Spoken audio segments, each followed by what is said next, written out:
Pourquoi l'as-tu trahi? Ah, mon Seigneur. Pourquoi? Vous autres... La fatigue. Que voulez-vous, toujours l'Europe qui se ligue? Être vainqueur, c'est beau, mais vivre a bien son prix.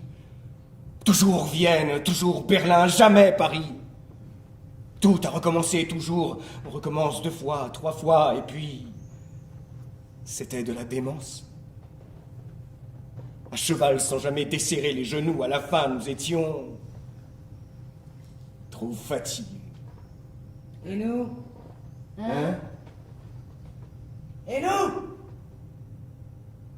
Les petits, les obscurs, les sans grade. Nous qui marchions fourbus, blessés, crottés, malades, sans espoir de duché ni de dotation. Nous qui marchions toujours et jamais n'avancions, trop simples et trop gueux pour que l'espoir nous berne de ce fameux bâton qu'on a dans sa giberne. Nous qui par tous les temps n'avons cessé d'aller, suant sans avoir peur, grelottant sans trembler, ne nous soutenant plus qu'à force de trompettes, de fièvre et de chansons qu'en marchant on répète. Nous, sur lesquels pendant 17 ans, songez-y, sacs, sabres, tournevis, pierres à feu, fusils, ne parlons pas du poids toujours absent des vivres. On fait le tout total de 50 000 livres. Nous, qui coiffés d'oursons sous les ciels tropicaux, sous les neiges, n'avions même plus de shako, qui d'Espagne en Autriche exécutions des trottes. Nous, qui pour arracher ainsi que des carottes nos jambes à la boue énorme des chemins, devions les empoigner quelquefois à 2 mains. Nous, qui pour notre tout, n'ayant pas de jujube, prenions des bains de pied d'un jour dans le Danube.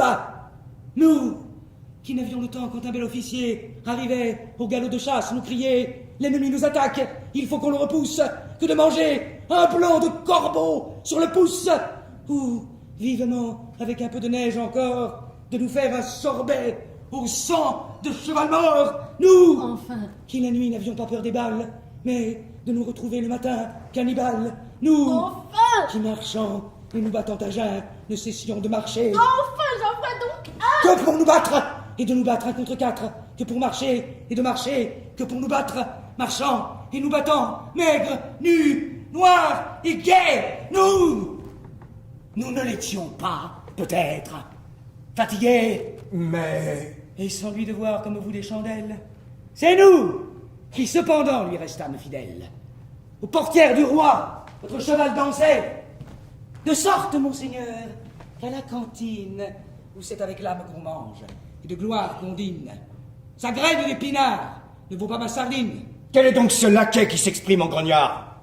Mon nom est Séraphin Flambeau, dit le Flambard, ex-sergent grenadier Vélite de la Garde, né de papa breton et de maman picarde. S'engage à 14 ans, l'an 6, 2 germinal. Baptême à Marengo, galon de caporal, le 15 fructidor en 12. Bas de soie et canne de sergent trempée de pleurs de joie, le 14 juillet 1809. Ici, car la garde habite à Schönbrunn, et sans souci. Au service de Sa Majesté très française. Total des ans passés, 16. Campagne, 16. Bataille, Austerlitz, Eylau, Somosierra, Eckmühl, Essling, Wagram, Smolensk, etc.